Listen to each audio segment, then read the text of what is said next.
ജനമനസ്സറിയാൻ ഇനി വളരെ ചുരുക്കം നാളുകൾ മാത്രമേ ബാക്കിയുള്ളൂ. മെയ് 25-നാണ് 6ാം ഘട്ട തിരഞ്ഞെടുപ്പ്. ആകെ 6 സംസ്ഥാനങ്ങളും 2 കേന്ദ്രഭരണ പ്രദേശങ്ങളുമായി 58 മണ്ഡലങ്ങൾ. അതിൽ ഉത്തർപ്രദേശിനും ബീഹാറിനും പശ്ചിമ ബംഗാളിനും പുറമെ ഡൽഹിയിലെയും ഹരിയാനയിലെയും എല്ലാ സീറ്റുകളിലും തിരഞ്ഞെടുപ്പ് നടക്കും. പരസ്യ പ്രചാരണം നാളെ അവസാനിക്കുകയാണ്. അവസാനവട്ട വോട്ടുറപ്പിക്കാൻ വേണ്ടി കൂട്ടപ്പാച്ചിലാണ് സ്ഥാനാർത്ഥികളെല്ലാം. കോൺഗ്രസിൻ്റെ കേരള ഘടകമെല്ലാം ഡൽഹിയിലുണ്ട് ഈ പ്രചാരണത്തിൻ്റെ ഭാഗമായിട്ടാണ്. ആകെ 17 സീറ്റാണെങ്കിലും BJPക്ക് ഒരുപോലെ പ്രതീക്ഷ നൽകുകയും അതുപോലെ വെള്ളം കുടിപ്പിക്കുകയും ചെയ്യുന്ന ഇടങ്ങളാണ് ഡൽഹിയും ഹരിയാനയും. 2019 ഈ 17 സീറ്റും നേടിയതാണ് BJP. പക്ഷേ 2024 അതല്ല സ്ഥിതി.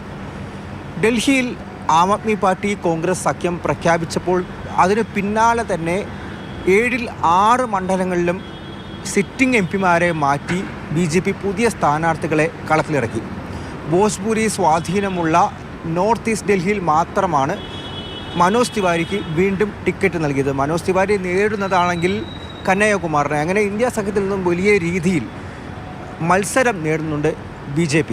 അതുകൂടാതെ അരവിന്ദ് കെജ്രിവാൾ എന്ന ഫാക്ടർ BJPക്ക് തിരിച്ചടിയാവുന്നുണ്ട്. ഹരിയാനയിൽ ജാട്ട് വോട്ടുകൾ ഭിന്നിക്കും. അതുപോലെ തന്നെ കർഷകരുടെ വികാരം, ഗുസ്തി താരങ്ങളുടെ സമരം.